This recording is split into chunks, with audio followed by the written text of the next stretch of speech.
Up at noon, an uptick in seizures of illegal drugs has state police going all in to keep folks safe. A look at the ongoing efforts in minutes. And Donald Trump is gearing up to take a stance at the Supreme Court. What to expect in the former president's ongoing legal battles. And later in the show, we jump back in time for a look at some rich history. How African Americans made an everlasting impact on the world of health safety.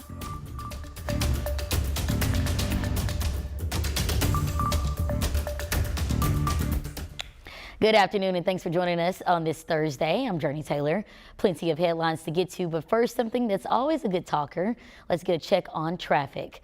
You're taking a live look at the Big Rock Exchange. Many out on the roads this afternoon going about their day on this major corridor. Roads are clear as of now, but we do have a traffic alert to report. The Department of Transportation is increasing their efforts to improve traffic concerns. Starting around midnight tonight, Interstate 30 heading westbound in Saline County will be shut down for pavement repairs. The highway is expected to open back up at 5 o'clock tomorrow morning. And now for a look at weather, we head over to the weather department with meteorologist Nathan Scott. Mr. Nathan, it is still warm outside, but it is cloudy, right? Good observation, Jurnee. Yeah, we got some clouds out there, but even with the clouds, it is unseasonably warm once again for February standards. Temperatures already into the low 60s here in Little Rock, also Arkadelphia, pushing close to 70 in Fort Smith, and you can see that deck of cloud cover just engulfing a large part of central Arkansas, but there are a few peaks of sun, especially the farther west that you are. When we take a look at the winds, they're pumping in that warm air straight from the south, and it is breezy at times.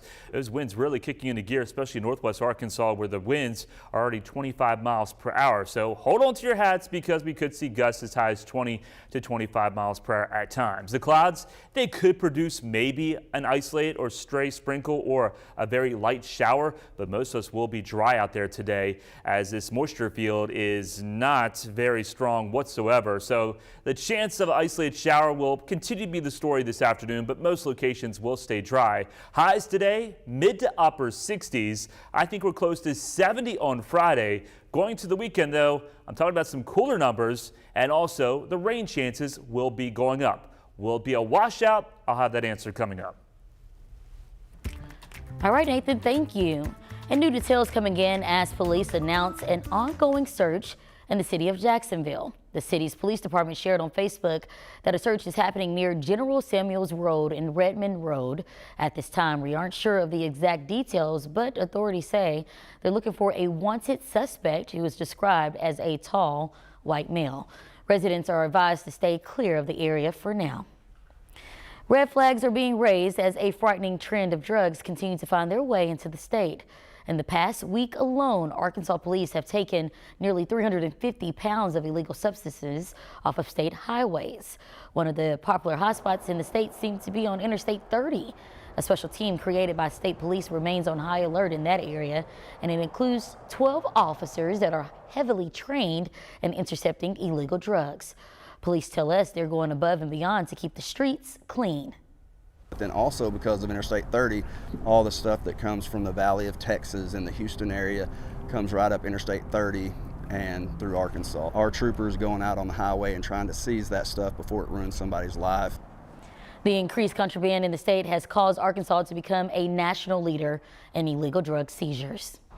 And it takes a village to keep things intact around the state, which is why Arkansas voters will soon decide on the next person to fill an open seat on the state Supreme Court. Last night, voters got to hear from the 4 candidates in the running to become Arkansas's next Chief Justice. 3 of them include current justices, and if elected, each could make history as the first ever woman to have such a role. Choosing who to elect may be tough, though, but events like these can help in the decision-making process. It's very important for voters to be able to hear directly from the candidates themselves. This is the best way for voters to get the information they need so they can make an informed decision.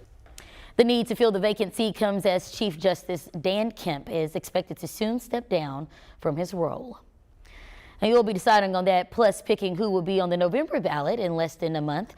Early voting for the Arkansas primary begins February 20th. You'll be able to cast your ballots early until March 4th, and if you need an absentee ballot, you have until February 27th to request one. Finally, don't forget that the Arkansas primary is set for March 5th.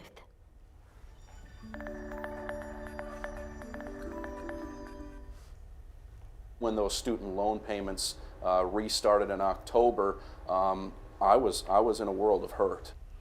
And it's something that's beginning to take a toll on many folks here in the state. And for some, paying back those student loans require plenty of lifestyle changes. Loan repayments started up again in the month of October of last year after more than 3 years of being put on pause during the pandemic. It was a quick adjustment for millions of Americans, and one Arkansan tells us he's feeling the impact quite hard and was forced to take on a second job while raising a 2-year-old. I'm fortunate to have a job that pays me pretty well, you know, but at the same time, it's not enough. The Board of Education says borrowers who failed to make payments back in October will have up until September until they face the harshest consequences.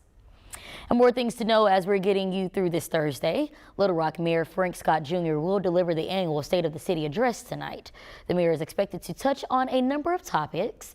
Those include plans for a sales tax election in November, progress made since last year's tornado, and new economic development plans. The event will be streamed on Facebook and YouTube and will have additional coverage later tonight on THV 11. Hospitals are now feeling the impact of a recent spike in flu cases, causing longer wait times for patients to be seen by doctors.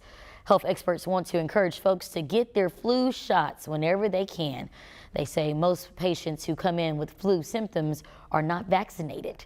Doctors are working to accommodate the full waiting rooms and say people with emergencies will not be ignored.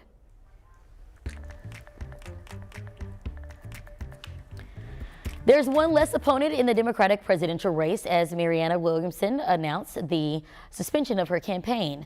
The author took to social media to share, quote, "It is time to suspend my campaign for president." The news comes just one day after being defeated by President Joe Biden in the Nevada Democratic primary.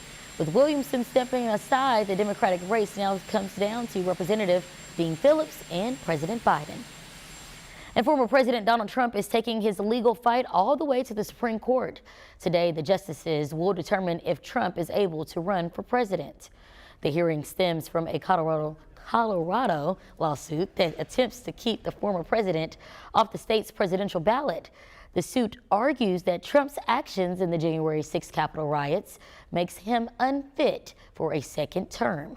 Experts say the Supreme Court is in uncharted territory as an issue of this nature has never been taken up. The Supreme Court doesn't want to weigh in on such controversial issues that are subject of, civil and criminal cases at this point. Now, if Trump loses the case, it could mark the death of his entire presidential bid. Well, everything has to start somewhere, right? Well, yeah. After the break, we'll verify how the paramedic world got its start. Nathan? And we got lots of clouds out there, Jurnee. A few light showers are trying to pop up on radar. I'll have a look at that and talk about a better chance of more soaking rains moving in just in time for the weekend.